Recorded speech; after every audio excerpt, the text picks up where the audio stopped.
I am holding an atom right now. The atomic radius is the size of the atom. And atoms decrease in size across the period from left to right. We go along the period of the periodic table. All of these atoms have the same highest energy level. This means that as the nuclear charge increases, the shielding won't have that much of an effect on the electrostatic attraction of the nucleus onto the electrons. The electrostatic attraction is greater since there's a higher nuclear charge pulling in more electrons to the nucleus and then resulting in a smaller atomic radius. The second general trend is that the atomic radius increases down the group. So according to chemistry.com, this is because as we go down the group in a periodic table, the atoms have increasingly more electron shells. So this has more than this, and this has more than this. Although the nuclear charge is higher as it goes down, the number of electrons and hence the repulsion between these electrons is also greater, making the electrons physically further away from each other from the nucleus, therefore having the higher atomic radius. Wow. Now we're going to talk about ionic radius, which is a measure of the size of the ion.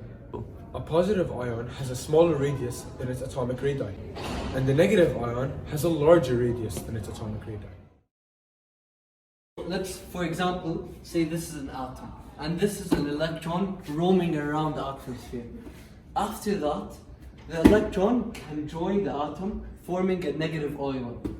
And then this forms. The phenomenon presented by Ahmed can commonly be seen in the periodic table in the halogen group, group 17. It will show a normal atom of chlorine, being the green ball, and its anion of chlorine, which is -1, being the red ball. Clearly you can see that the anion is larger than the normal atom of chlorine. Both have a nuclear charge of 17, while the ion has 18 electrons because it's Cl-, whereas the atom has 17 electrons. The electron repulsion for 18 electrons in Cl- is greater than the electron repulsion between 17 electrons with the same nuclear charge, therefore making electrons be physically further away from the nucleus and thus resulting in the ionic radius being larger than the atomic radius. So over here, as we can see, its atomic radius is larger than its ionic radius. So why is that? So over here we have an electron configuration of sodium, which is 2H1, and over here its electron configuration is 2H. They both have the same nuclear charge pulling in the electrons, but there's a greater amount of electron-to-electron repulsion in the sodium atom because there are 11 electrons compared to the only 10 in the sodium cation. This causes the same nuclear charge to pull in fewer electrons, making the electrostatic attraction even stronger and decreasing the size of the radii of the ion compared to the sodium atom.